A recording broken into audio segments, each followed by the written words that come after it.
حضرت ابو ہریرہ رضی اللہ تعالیٰ عنہ سے روایت ہے، رسول اللہ صلی اللہ علیہ وسلم نے فرمایا، جو شخص کسی مسلمان کی پردہ پوشی کرے گا تو اللہ تعالیٰ دنیا اور آخرت میں اس کا پردہ رکھے گا۔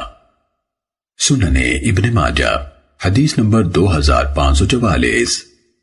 حضرت عائشہ رضی اللہ تعالیٰ عنہ سے روایت ہے، انہوں نے فرمایا، قریش بنو مخزوم کی اس خاتون کے معاملے میں بہت فکر مند ہوئے جس نے چوری کی تھی۔ انہوں نے کہا، اس کے بارے میں رسول اللہ صلی اللہ علیہ وسلم سے کون عرض کر سکتا ہے؟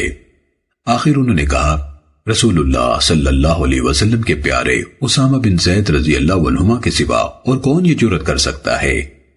چنانچہ حضرت اسامہ رضی اللہ تعالیٰ عنہ نے رسول اللہ صلی اللہ علیہ وسلم سے بات کی تو رسول اللہ صلی اللہ علیہ وسلم نے فرمایا، کیا تو اللہ کی ایک حد کے بارے میں سفارش کرتا ہے؟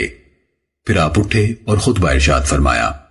خطبے میں نبی صلی اللہ علیہ وسلم نے فرمایا، لوگو، تم سے پہلے لوگ اسی وجہ سے تباہ ہوئے کہ ان میں جب کوئی معزز یعنی امیر آدمی چوری کرتا تو اسے چھوڑ دیتے تھے، اور جب کوئی کمزور یعنی غریب آدمی چوری کرتا تو اسے حد لگا دیتے۔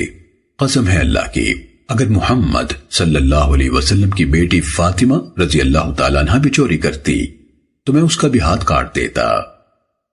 راوی حدیث محمد بن رمح نے کہا، میں نے امام لیث بن سعد رحمہ اللہ کو فرماتے ہوئے سنا، وہ بیان کر رہے تھے، اللہ تعالیٰ نے انہیں یعنی حضرت فاطمہ رضی اللہ تعالیٰ عنہ کو چوری جیسی نازیبہ حرکت سے محفوظ فرمایا تھا، اور ہر مسلمان کو یہی کہنا چاہیے کہ حضرت فاطمہ رضی اللہ تعالیٰ عنہ سے اس قسم کی غلطی کا صدور ممکن نہیں، لیکن قانون اعلیٰ اور ادنا سب کے لیے برابر ہے۔